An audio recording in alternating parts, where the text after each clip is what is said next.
A very good morning to all of you students. This is English period and we are going to start our new unit, that is unit number 10. Actually it is the last unit of our syllabus, that is Great Stone Phase 1 that we have discussed, and it is Great Stone Phase 2. Before I go for this to part 2, I would like to give you summary of part 1. We have one boy there, Ernest, and that boy was eagerly waiting for that man who looked like that mountain. Many people came, but villagers also welcomed them.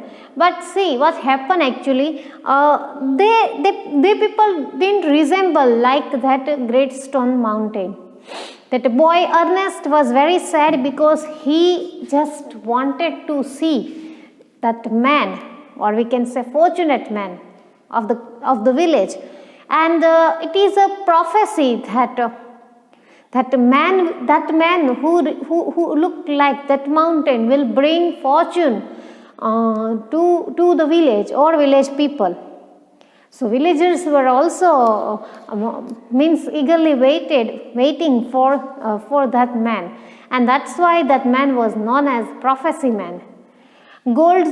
Goldsmith came, that army man came, but not a single man looked like that great stone mountain.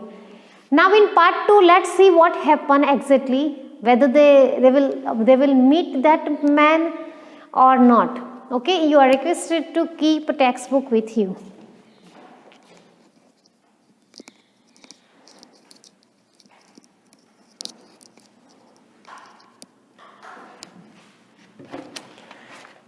We are here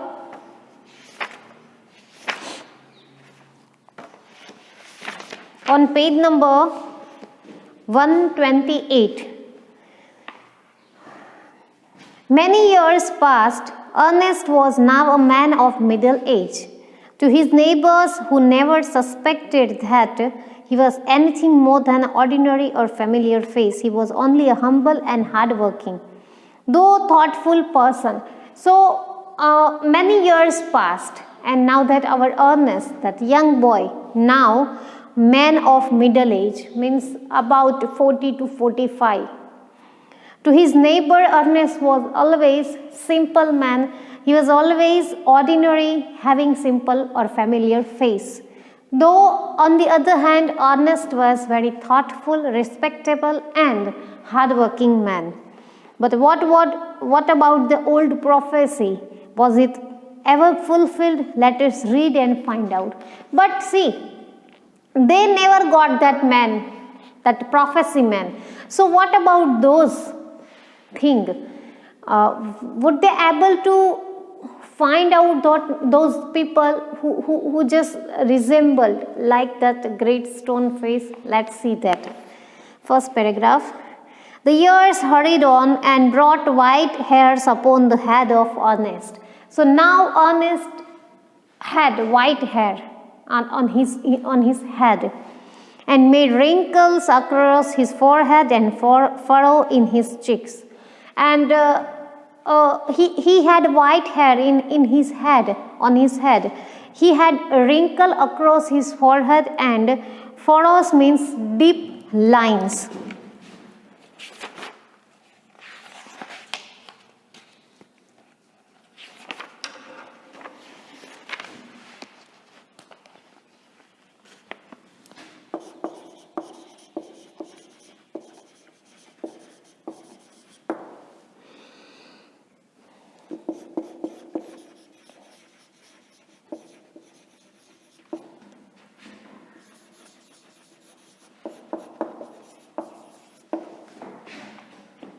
And there were furrows in his cheeks.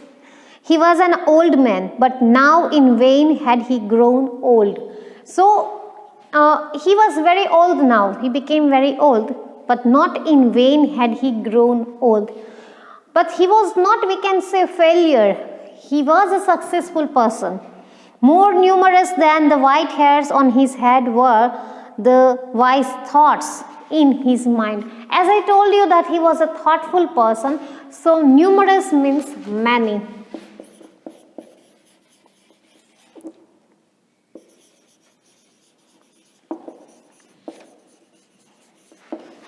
Many wise thoughts were there in his brain or in his mind. And Ernest had ceased to be obscure, unsought for, undesired, and had come the fame which so many seek. Obscure means not well known, I mean not famous.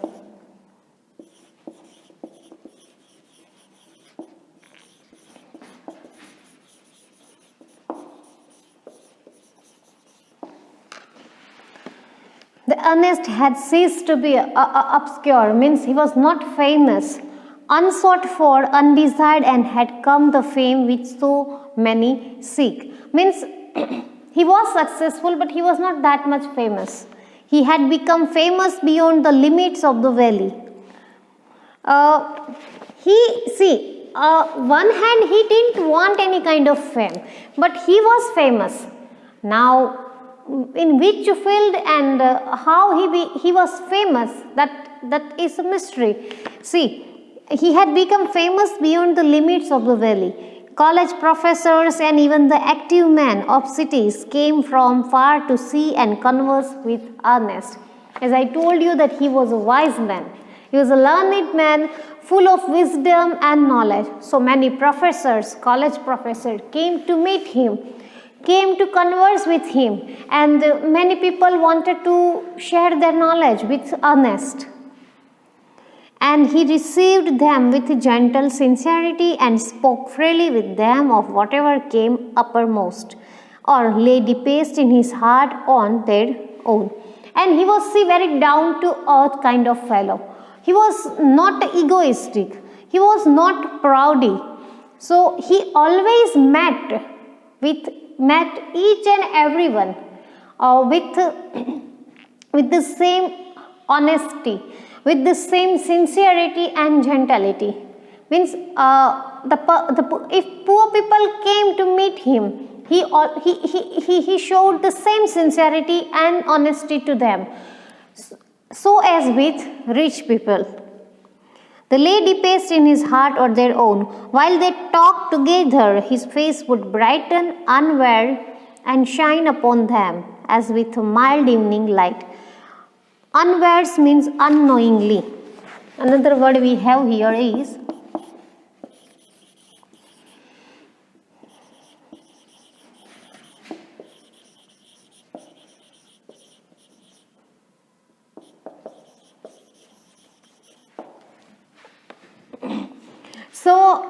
he was very friendly with each and everyone. When he was talking with that people, with that person, his face would brighten. His face would unknowingly shine upon them as with a mild evening light. It means he was very grounded person, we can say. He just liked to talk with people. He just liked to share his knowledge with everyone. He just liked to help everyone. And that sincerity, honesty, gentility of his nature can be seen or can be observed on his face while he was talking with people. His face became bright, and that glamour and that shine of his knowledge and all is there on his face. While Ernest had been growing old, God had granted a new poet to this earth. He too was a native of the valley, but had spent the greater part of his life in distant cities, pouring out his sweet music everywhere. Neither was the great stone face forgotten, for the poet had celebrated it in a poem. The songs of this poet found their way to Ernest. He read them after his customary toil, seated on the bench before his cottage door. As he read the leaf, he lifted his eyes to the mountain. Here in this paragraph, while Ernest had been growing old, God had granted a new poet to this earth. I mean, one person was there who was writing the poetry, And when Ernest was getting old, at that time that poet was here on the earth. God has granted a new poet. He too was a native of the valley, and that poet was also a native of this valley, but had spent the greater part of his life in distant cities. But he was not living there. He was living in distant place, in city, pouring out his sweet music everywhere. Pouring out his sweet music everywhere, it means he was spreading the words of his poetry, and he was getting fame by his poetry. Neither was the great stone face forgotten, for the poet had celebrated it in a poem. That great stone face was also there. One of the subject of that poet is great stone face. So great stone face was celebrated or remembered in this poetry. The song of this poet found their way to Ernest. He read them after his customary toil. Customary toil means unusual work.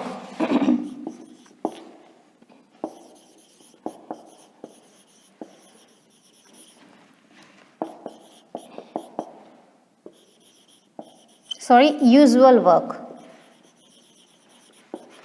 So after completing usual works, the song of this poet were found or were just heard.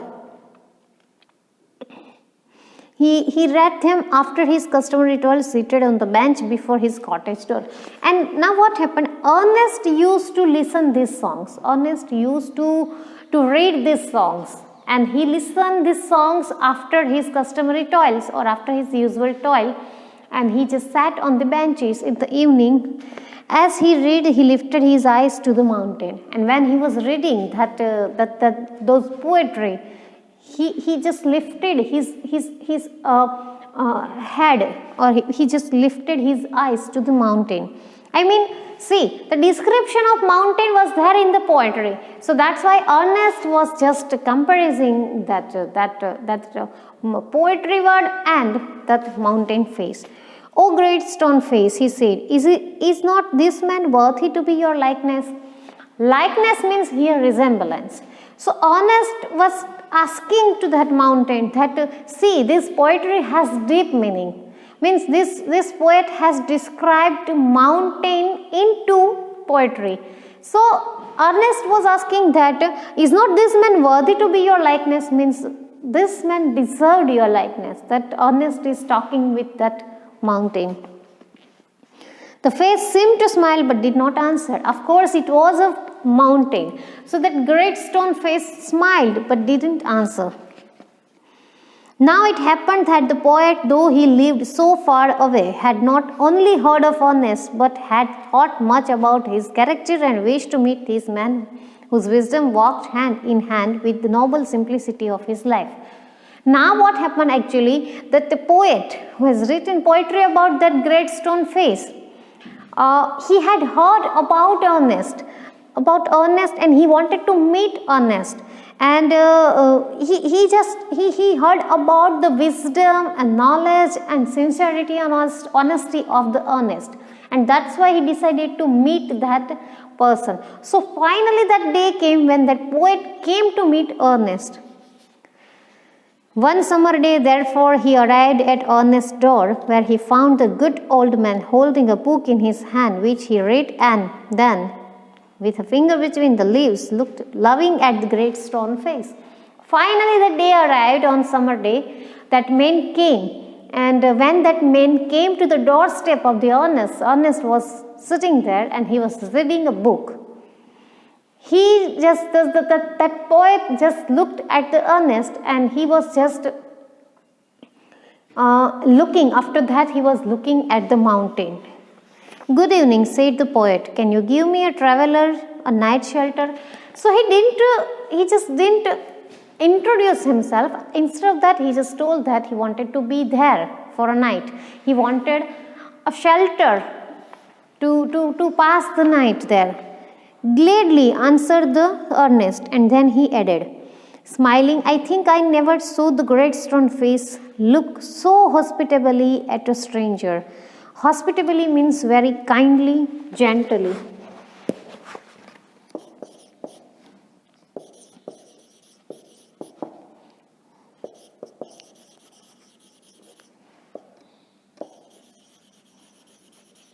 Gently,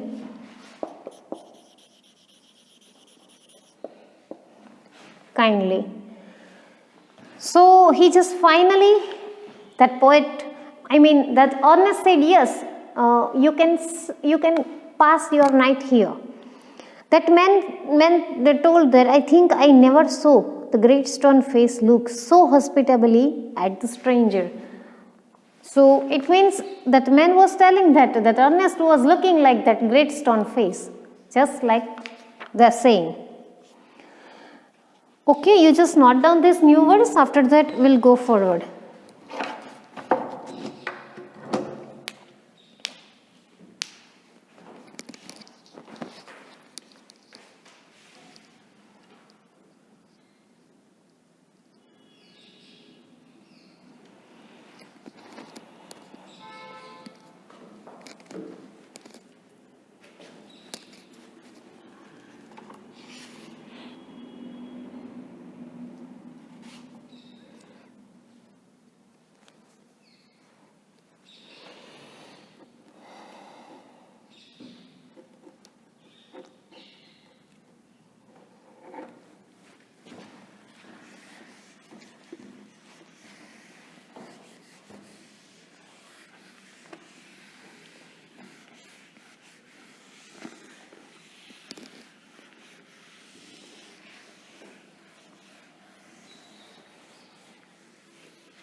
The poet sat down beside him, and he and Ernest talked together. Never before had the poet talked with a man like Ernest, so wise and gentle and kind.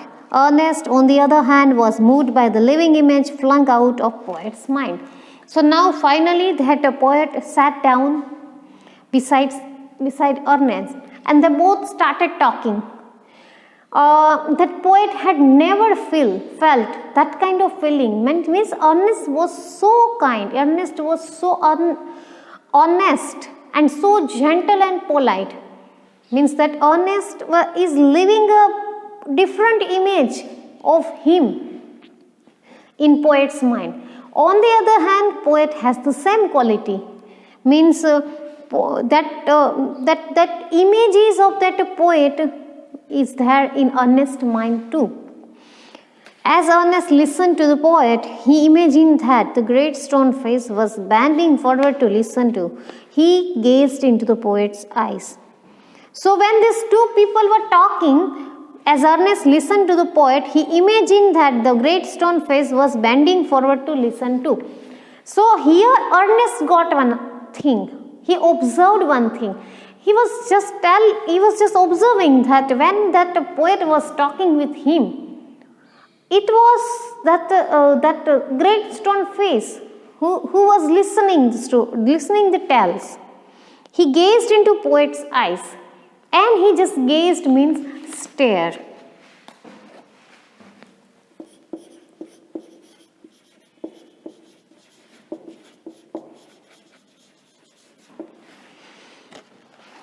Who are you, my gifted guest? He asked. So here Ernest asked that question to that man, that who he was, and he just asked him, or he just called him gifted guest.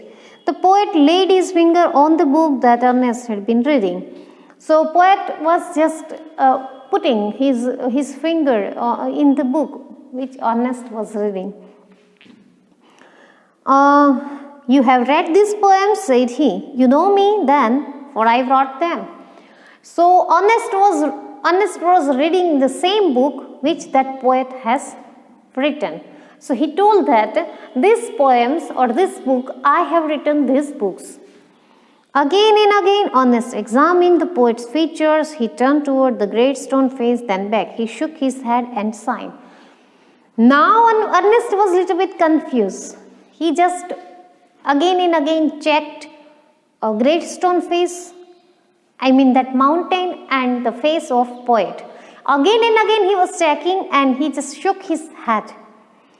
"Why are you sad?" inquired the poet. "Because," replied Ernest, "all through life I have waited the fulfillment of prophecy, and when I read these poems, I hoped that it might be fulfilled in you."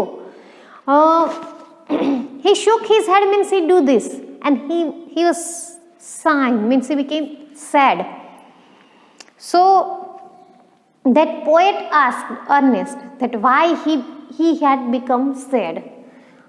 Well, Ernest was telling that he was waiting for that prophecy man, and after reading these poems, he thought that prophecy man would look same like this poet. But see, that poet didn't look like Ernest. "I hope that it might be fulfilled in you." I mean, he was hoping, he hoped that poet would have the same resemblance like great stone face. "You hoped," answered the poet, faintly smiled, "to find in me the likeness of the great stone face. I am not worthy to be its likeness." Well, see student, here that poet was very humble, means grounded person he was too. So he just smiled lightly, and he told that he didn't have a slightest quality of that great stone face. "And why not?" asked Ernest. He pointed to the book. "Are not those thoughts worthy?" When that poet was telling that he didn't worth the resemblance of great stone face, Ernest asked why did he say so. These poems were very beautiful, and those poems were very thoughts worthy. He just told that. Here that man, you can hear in them the distant voice of heavenly song. But my life, dear Ernest, has not corresponded with my thoughts. I have had great dreams, but they have been only dreams. Sometimes I lack faith in my own thoughts. Why then, pure seeker of the good and true, should you hope to find me in the face of the mountain? Here we got one word, that is corresponded, means been in harmony with.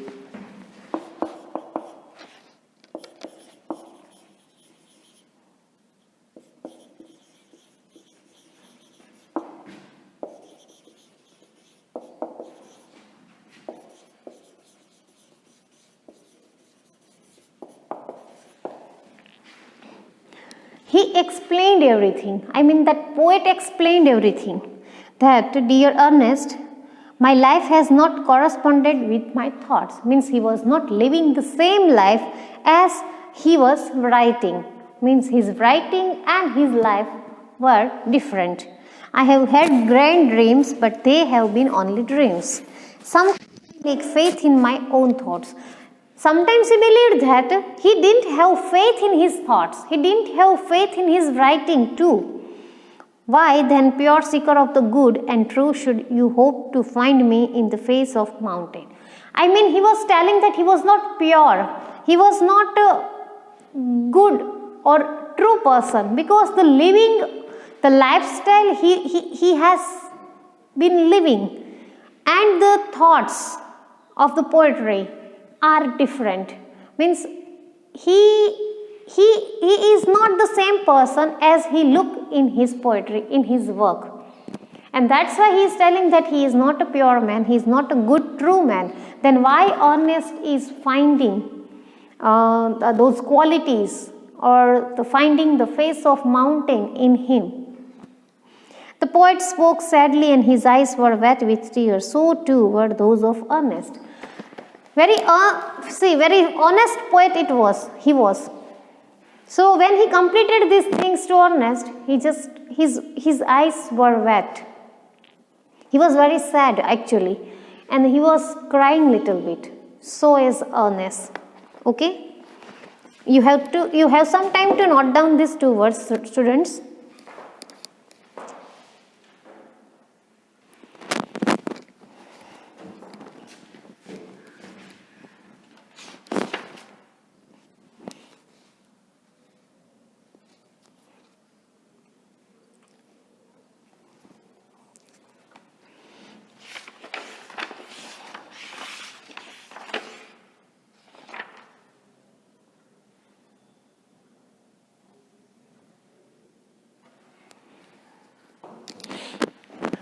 Well, this is for today's video, students. Now I would like to give you homework. Your homework is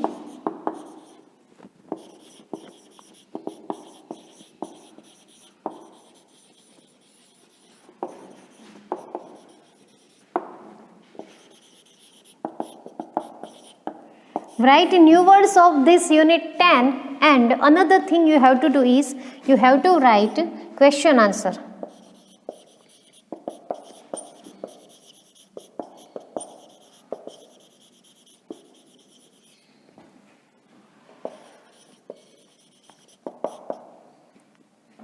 Of unit 9, which is there on page number 126. Working with the text, 5 question answer we have.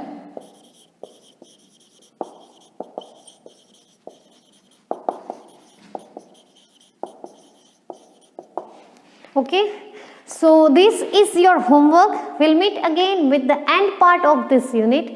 Let's see if village people will find that prophecy man or not. Very interesting point. We are at very interesting point. So that unit will be discussed later in next video. Till then, take care. Bye.